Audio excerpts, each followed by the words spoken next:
You can do magic. You can have anything that you desire. Magic. A little America, the band for you. I don't know if you know it. It's from my time, but I love that song, and I woke up with that song in my head today. And you guys can do magic too. I wanted to come on today and share a little Neville Goddard, who you know I love to share if you watch my channel. By the way, if you've never seen me on here before, my name is Legacy, and welcome to my channel.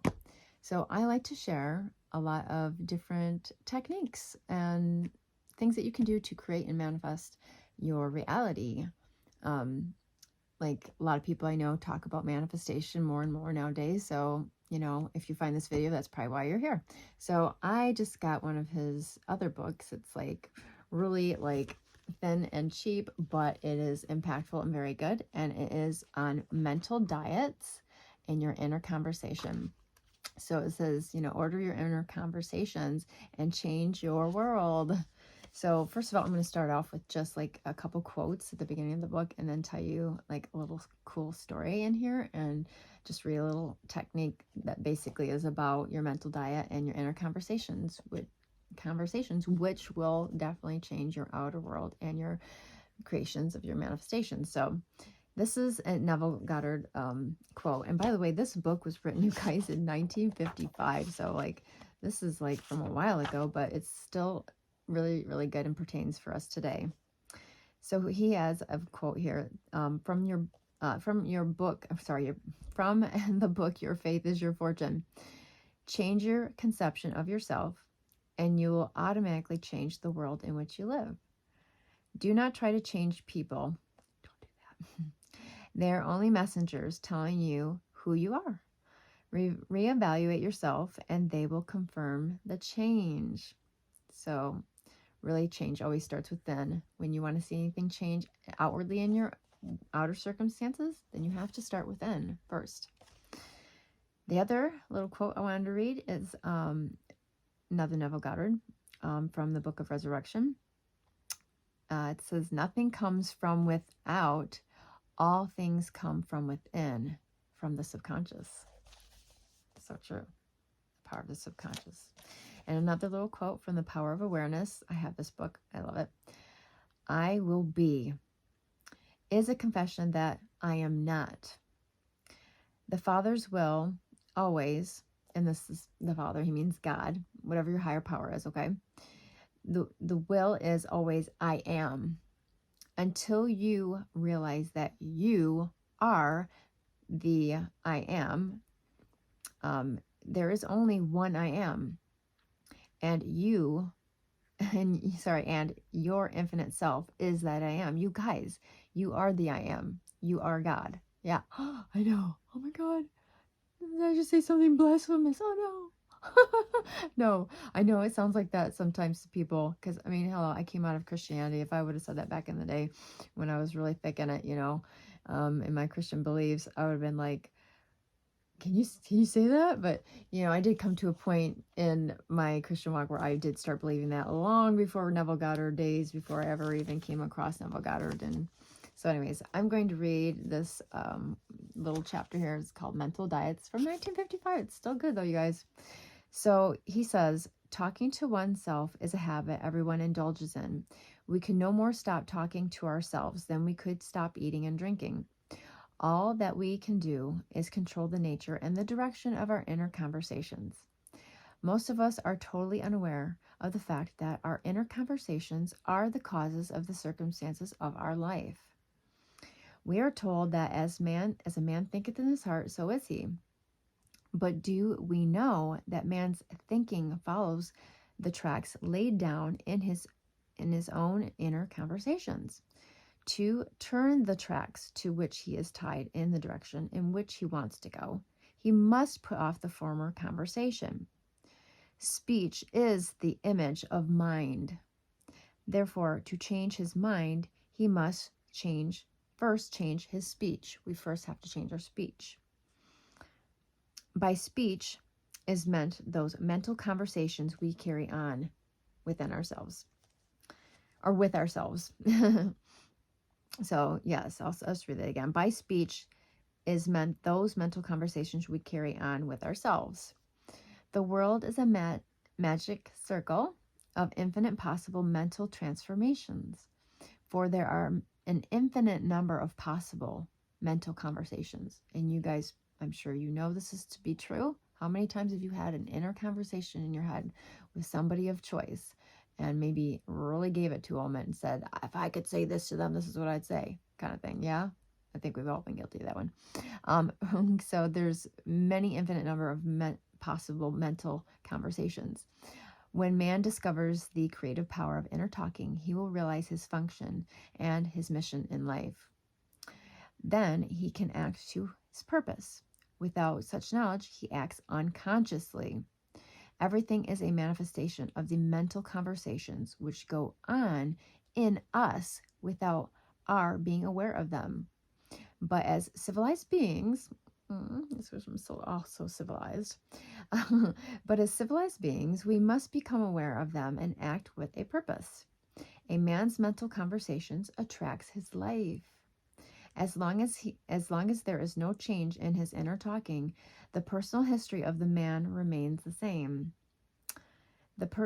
To attempt to change the world before we change our inner talking is to struggle against the very nature of things.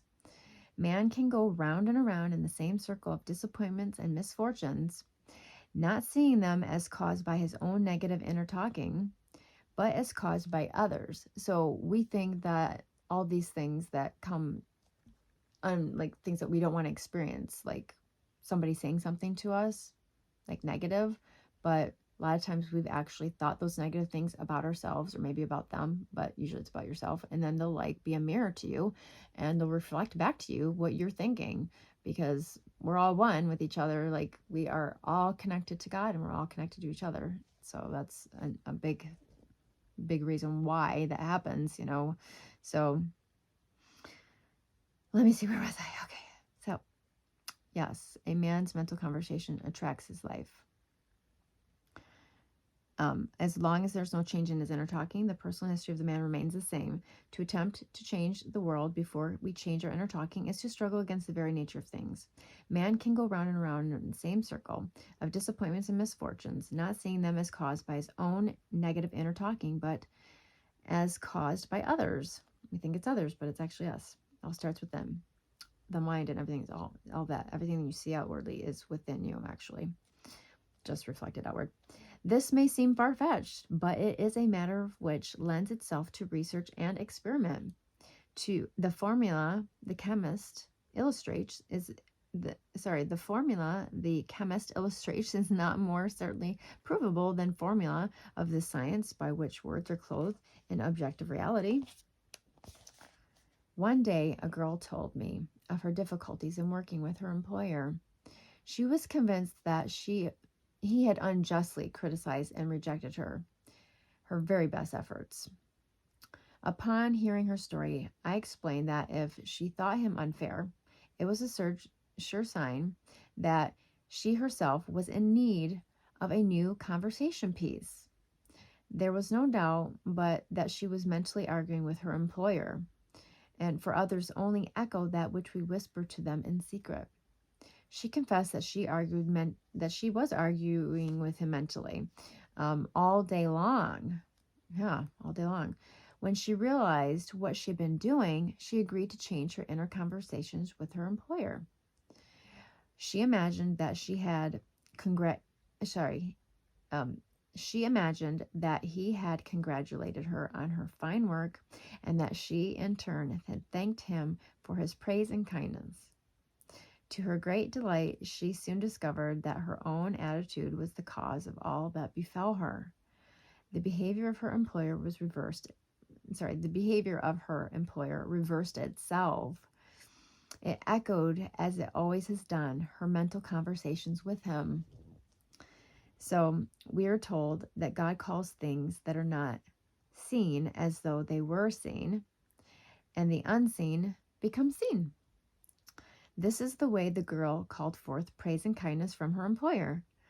She carried on an imaginary conversation with her employer from the premise that he had praised her work. And he did. And he did, after she had a positive inner conversation with him on that he praised her instead of, giving her a hard time. And it worked. Her inner conversation, having a better positive inner conversation with him, was the result of him actually doing so and praising her and stuff. So he goes on to say, Neville says, our inner conversations represent in various ways the world we live in. Our individual worlds are self-revelations of our own inner speech. So that is so true, you guys. Your inner speech is one of the biggest, major ways that we actually manifest what we really experience in our own reality. What you have happened to you throughout your daily life and things that people say or do to you is usually has a lot to do with your inner conversations, whether it's an inner conversation and how you talk to yourself, which is also just as important as what kind of inner conversations you're having with somebody else, perhaps in your mind. But I think definitely you need to start working on any inner conversations you're having with yourself. If you do find yourself being prone to being more negative thinking towards yourself or being hard on yourself, start to actually say kinder things to yourself and loving things to yourself and about yourself. And when you start doing that, then you will start actually really seeing others treat you in that same manner, and that same they'll reflect that back to you. So I just wanted to share this with you guys. This is a very powerful manifestation technique. I've used it. I know it works. And I just wanted to share that little story with you from Neville Goddard's book. If you want to know the name of it again, it is called Mental Diets. In parentheses under it says, order your inner conversations and change your world. And that's what it looks like. Hope you got a glare there. But I got it on Amazon, and it's great. Pretty much, you can read through it and probably, I don't know, I was picking up on and off, but you could read through it very quickly and gain so much insight and wisdom and knowledge from it that will help you with your manifestation of what you want in your reality. So I hope you guys like this video, and please hit the subscribe button and the like, because I would just really appreciate it, for one. And thank you so much for watching this video. Please feel free to share it with anybody that you think it might help. And I just thank you for watching this video and listening to what I had to share from Neville's book, Neville Goddard.